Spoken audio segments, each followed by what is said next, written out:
Sudahkah saudara mendengar tentang 4 hukum rohani, rahasia kebahagiaan hidup dan keselamatan jiwa?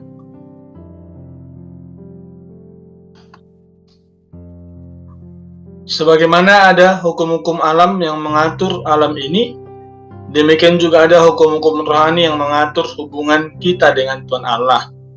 Hukum yang pertama, Tuhan Allah mengasihi saudara, mengasihi kita, dan mempunyai suatu rencana yang indah bagi hidup kita. Kasih Allah.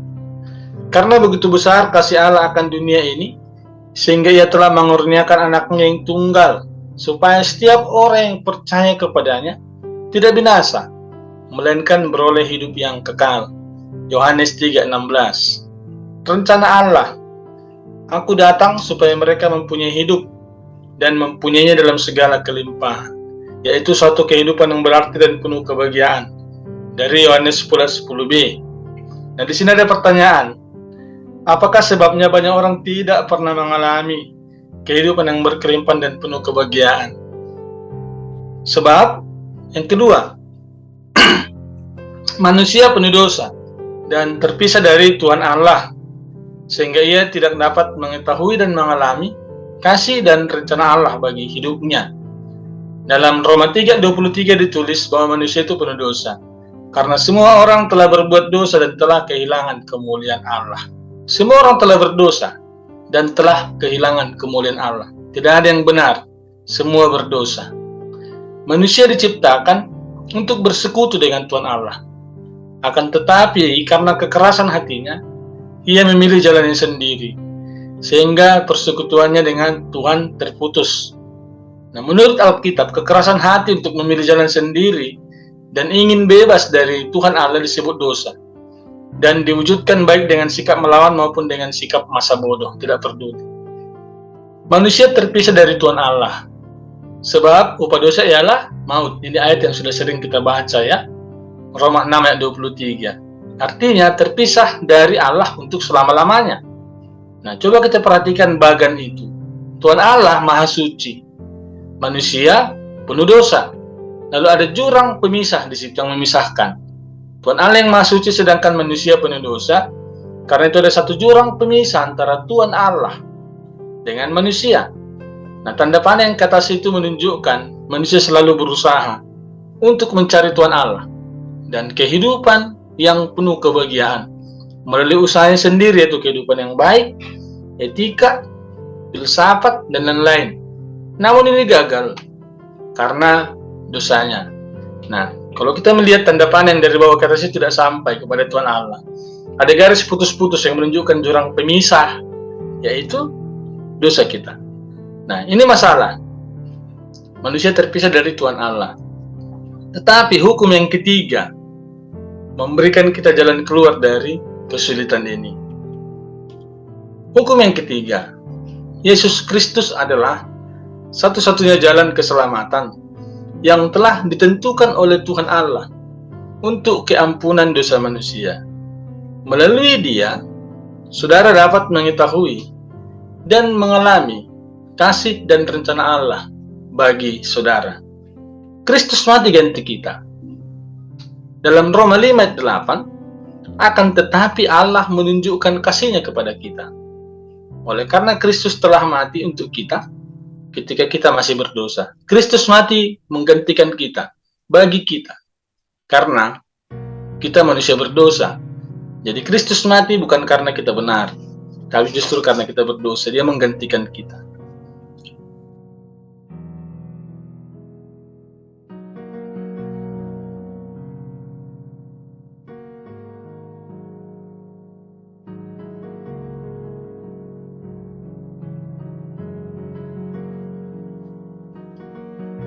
Kristus telah bangkit pula dari kematian. Kristus telah mati karena dosa kita. Ia telah dikuburkan, ia telah dibangkitkan pada hari yang ketiga, sesuai dengan kitab suci. Ia telah menampakkan diri kepada Kefas dan kemudian kepada ke-12 murid. Sesudah itu ia menampakkan diri kepada lebih dari 500 saudara sekaligus. 1 Korintus 15 ayat 3-6. Ya, di sini ada kata Kefas ya. Kefas ini Petrus.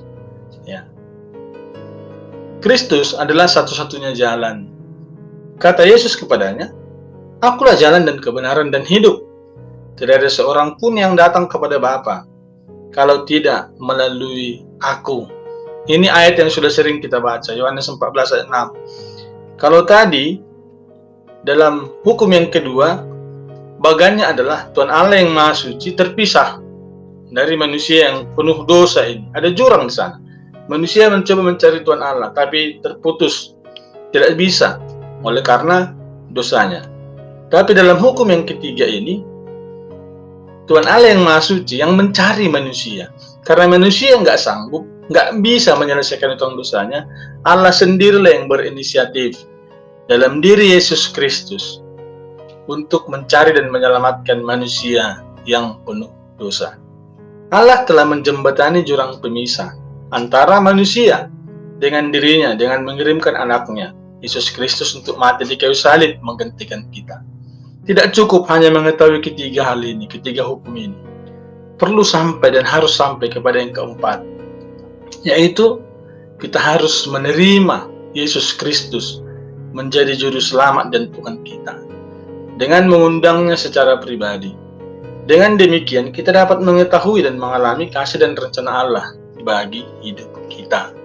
Kita harus menerima Kristus, tetapi semua orang yang menerimanya diberinya kuasa supaya menjadi anak-anak Allah, yaitu mereka yang percaya dalam namanya. Yohanes 1 ayat 12. Ya, kata kuasa di sini bukan berbicara sekedar tenaga, kekuatan, tapi kuasa yang dimaksud di sini berbicara tentang hak penuh, hak mutlak. Ya, hak sebagai anak Allah, ahli warisnya Allah. Jadi semua orang yang menerimanya diberinya hak sebagai ahli waris kerajaan Allah, menjadi anak-anak Allah, yaitu mereka yang percaya kepada Yesus Kristus dalam namanya. Kita menerima Kristus dengan iman, sebab karena kasih karunia kamu diselamatkan oleh iman. Itu bukan hasil usahamu, tetapi pemberian Allah. Itu bukan hasil pekerjaanmu. Jangan ada orang yang memegahkan diri.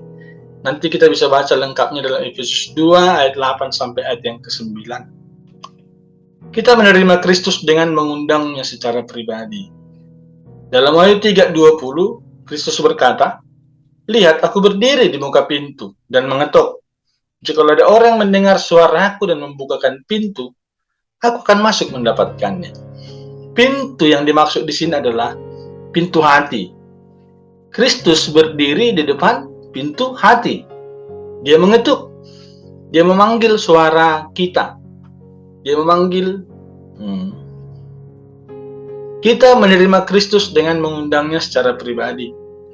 Kristus berkata, "Lihat, aku berdiri di muka pintu dan mengetuk. Jika ada orang mendengar suaraku dan membukakan pintu, aku akan masuk mendapatkannya." Dan dalam Wahyu 3:20 Kristus berkata, "Lihat, aku berdiri di muka pintu." Pintu yang dimaksud di sini adalah pintu hati. Jadi Kristus berdiri di depan pintu hati. Dia mengetuk. Dia memanggil kita. Dikatakan, jika ada orang yang mendengar suaranya dan membukakan pintu hati, Kristus akan masuk dalam hatinya. Nah, menerima Kristus berarti berpaling dari diri sendiri kepada Tuhan Allah, menyangkal diri, serta menyerahkan seluruh pribadi kita, yaitu akal budi, perasaan, dan kemauan. Karena itu tidak cukup hanya mengerti ajaran Kristus dengan pikiran saja, dengan akal saja, atau menanggapinya berdasarkan perasaan semata-mata. Ya, kita harus mengambil tindakan berdasarkan kemauan kita untuk menyerahkan setiap segi kehidupan kita dikuasai oleh Yesus Kristus. Nah, mungkin kita bertanya, kenapa aku harus menerima Kristus? Aku kan sudah Kristen, gitu ya. Kita setuju barangkali bahwa sebagian besar kita Kristen karena keturunan, karena orang tua kita beragama Kristen, lalu kita Kristen. Tapi menerima Kristus, Kristen bukan tentang agama saya Kristen, tapi Kristen, Christ in, Christ and, Kristus di dalam hidupku. Nah, apakah sungguh-sungguh Kristus telah berada dalam hidupku sebagai Tuhan, sebagai penguasa hidupku? Kedua lingkaran ini menggambarkan dua macam kehidupan. Yang sebelah kiri hidup yang dikuasai oleh si aku. Kita bisa melihat si aku itu menguasai hati. Ya, kursi itu melambangkan hati kita ya. Aku yang menguasai hatiku. Kristus di luar kehidupan, tidak percaya Kristus. Lalu, apa yang terjadi? Segala keinginan dikuasai oleh si aku. Berakhir dengan kekacauan, kekecewaan. Ya, tidak percaya Yesus, tidak ada pengharapan. Banyak hal yang terjadi jika kita tidak percaya kepada Yesus. Lalu yang sebelah kanan, hidup yang dikuasai oleh Kristus. Ya, sebelah kanan itu kita melihat salib, yaitu Kristus berada dalam tata hati, dalam hidup. Sementara si aku diri sendiri turun tahta. Sehingga apa? Segala keinginan dikuasai oleh Tuhan Allah yang tak terbatas, yang tidak terbatas kuasanya. Dan kita lihat, ini akan menghasilkan keserasian dengan rencana Allah. Semua teratur, damai sejahtera, kasih ada di sana. Nah, pertanyaannya, lingkaran mana yang mencerminkan kehidupan saudara saat ini? Lingkaran mana yang saudara ingin akan mencerminkan kehidupan saudara? Yang berikut ini menjelaskan bagaimana kita dapat menerima Kristus.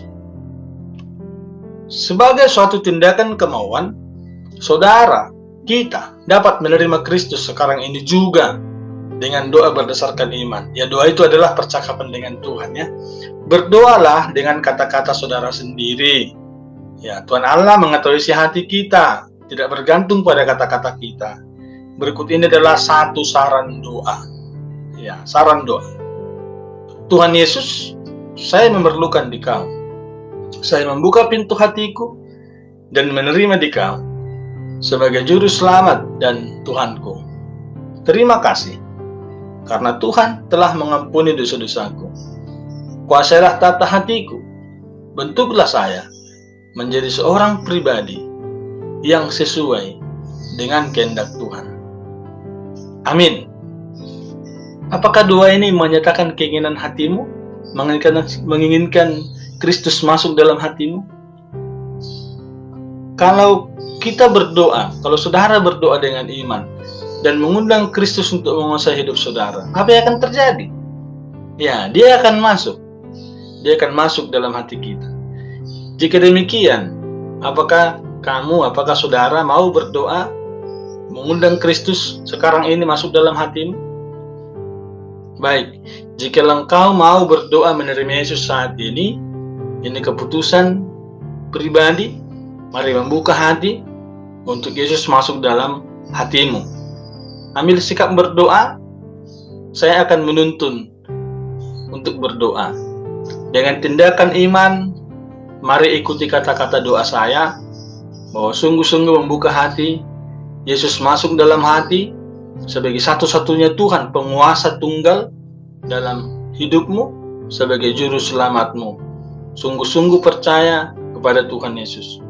Mari ikuti kata-kata doa ini. Dengan iman, saya akan mengucapkannya terlebih dahulu, dan dengan iman silakan mengikutinya. Tuhan Yesus, saya memerlukan Dikau. Saya membuka pintu hatiku dan menerima Dikau sebagai juru selamat dan Tuhanku. Terima kasih karena Tuhan telah mengampuni dosa-dosaku. Kuasailah tata hatiku. Bentuklah saya menjadi seorang pribadi yang sesuai kehendak Tuhan. Amin. Bagaimana saudara dapat mengetahui bahwa Kristus telah berada dalam hati saudara? Apakah saudara telah mengundang Kristus masuk ke dalam hati saudara pada waktu saudara berdoa? Kalau demikian, sesuai dengan janjinya dalam Wahyu 3:20, jika kita membuka pintu hati, maka dia akan masuk dalam hati. Di manakah dia sekarang? Ya, Kristus berjanji bahwa ia akan masuk ke dalam hidup saudara ketika saudara mengundangnya dalam doa saudara. Mungkinkah dia tidak menepati janjinya? Wah, tidak mungkin ya. Kristus menepati janjinya. Bagaimana saudara mengetahui bahwa ia menjawab doa saudara? Karena Allah senantiasa setia pada janji-janji dalam firman-Nya. Allah mengurniakan hidup yang kekal kepada semua orang yang menerima Kristus. Dan inilah kesaksian itu. Allah telah mengurniakan hidup yang kekal kepada kita. Dan hidup itu ada di dalam Anak-Nya. Barang siapa memiliki anak, ia memiliki hidup. Barang siapa tidak memiliki anak, ia tidak memiliki hidup. Semuanya itu kutuliskan kepada kamu, supaya kamu yang percaya kepada nama Anak Allah, tahu bahwa kamu memiliki hidup yang kekal. Ya, di sini dikatakan bahwa hidup kekal itu diberikan kepada kita ada dalam Anak-Nya. Saya ganti kata-kata anak dengan istilah Yesus Kristus ya. Jadi ayatnya dibaca seperti ini. Kata anak diganti dengan Yesus Kristus. Dan inilah kesaksian itu. Allah telah mengurniakan hidup yang kekal kepada kita. Dan hidup itu ada di dalam Yesus Kristus. Barang siapa memiliki Yesus Kristus, ia memiliki hidup.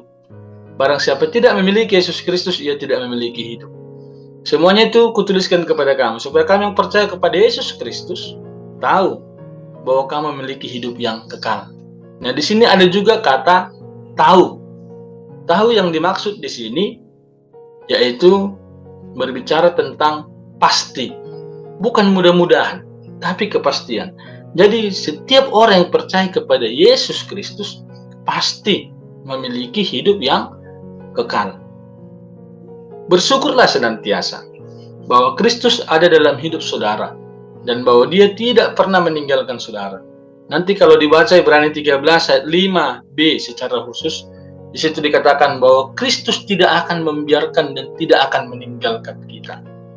Karena itu, kalau Kristus tidak akan pernah meninggalkan dan tidak akan pernah membiarkan kita, berapa kali dalam hidup ini kita membuka hati untuk Yesus masuk hati kita sebagai Tuhan Juru Selamat?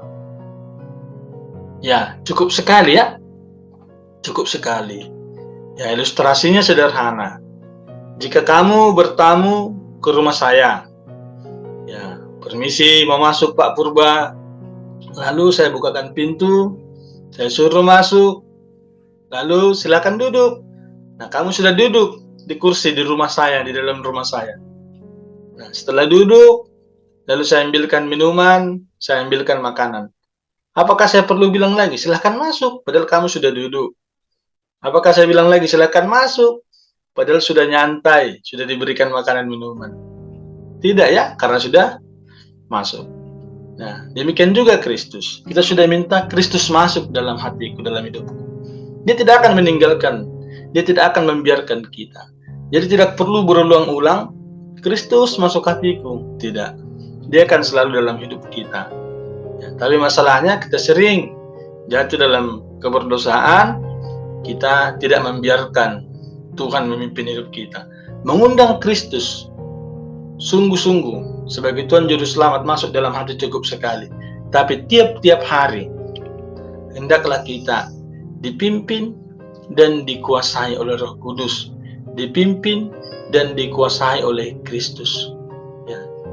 Saudara dapat mengetahui bahwa Kristus tinggal dalam hati saudara, dan bahwa sejak saudara mengundang Kristus berdasarkan iman saudara kepada janjinya, saudara memiliki hidup yang kekal. Ya, Dia tidak akan mengecewakan saudara. Selanjutnya bagaimana tentang perasaan?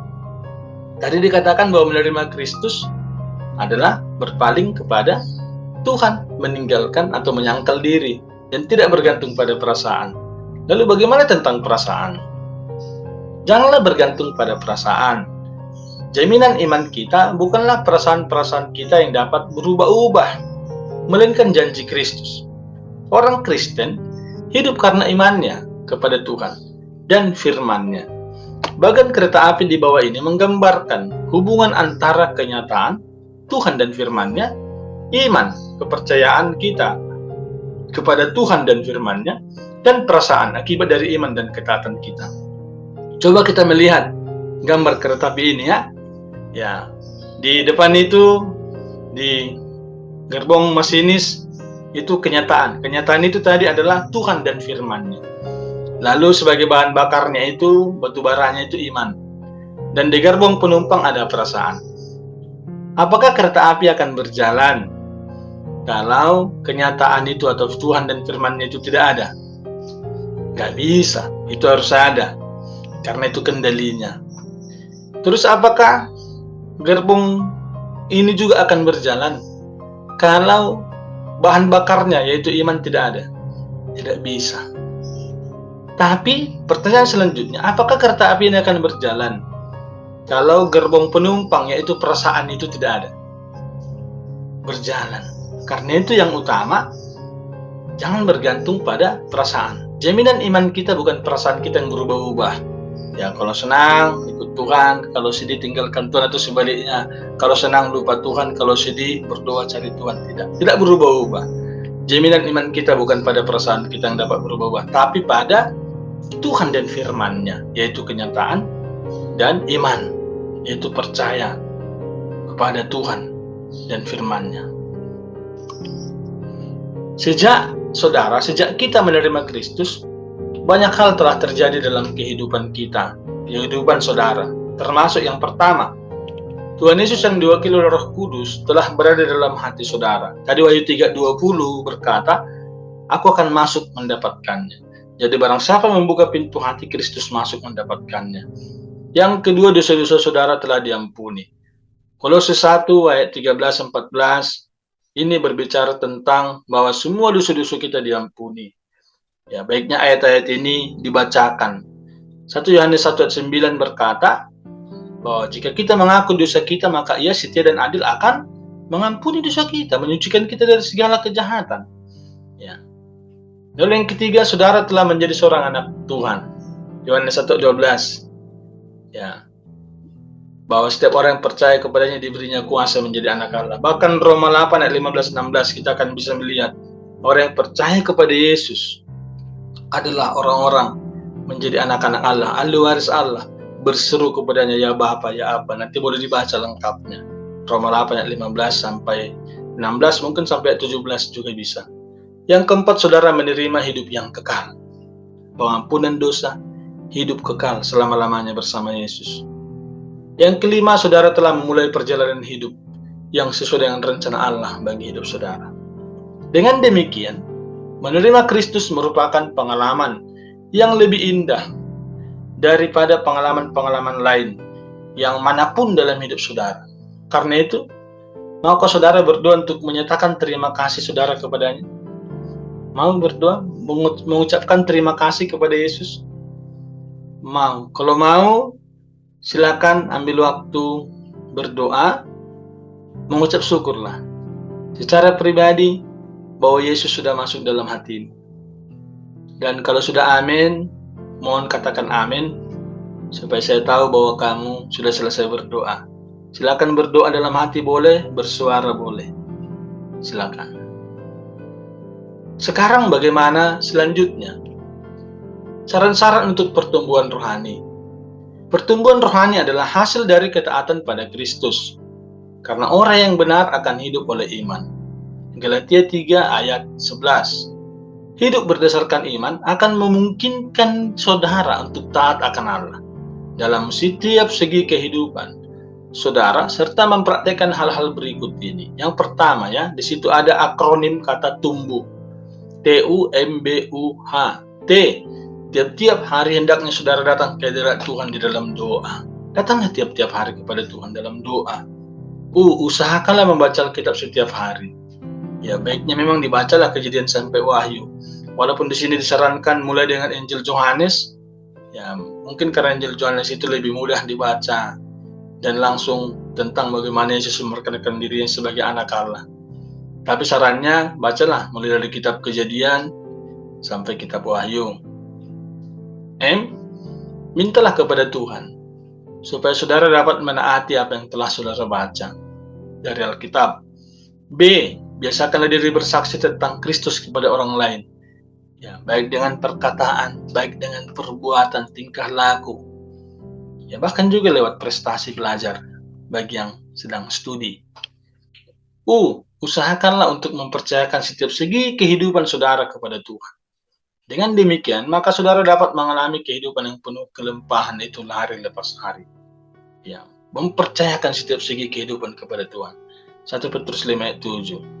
Hendaklah saudara membiarkan Roh Kudus menguasai hidup dan kesaksian saudara sehari-hari. Tiap-tiap hari. minta dipimpin, dipenuhi oleh Roh Kudus Tuhan. Tiap-tiap hari minta Roh Kudus memenuhi hidup kita. Ya, ini bagian terakhir. Ibrani 11:25 menasihatkan agar jangan kita menjauhkan diri dari pertemuan-pertemuan ibadah kita, ya. Kalau ada beberapa potong kayu bersama-sama terbakar, maka nyalanya besar dan memberi kehangatan. Tetapi apabila salah satu dari beberapa potong kayu itu diambil, kemudian ditaruh di hawa yang dingin, maka padamlah apinya. Demikian juga hubungan saudara dengan orang Kristen yang lain, ya. Ini yang selanjutnya, jika saudara tidak menjadi anggota suatu gereja, kalau belum terdaftar jadi anggota jemaat di satu gereja, harus mendaftar. Jangan menunggu supaya diundang, ambillah tindakan. Ya, hubungilah pendeta dari gereja yang berpekatan di mana Kristus diagungkan dan firman Allah diberitakan. Buatlah rencana sekarang agar saudara dapat turut berbakti pada hari Minggu yang akan datang. Jangan jauhkan diri dari pertemuan ibadah. Harus rajin beribadah, supaya saling menguatkan, saling bertumbuh dengan orang-orang percaya lainnya. Ini ada tugasnya. Jikalau ini bermanfaat, harap bacakan juga bagi orang lain. Ya. Sampai di sini, Tuhan Yesus memberkati.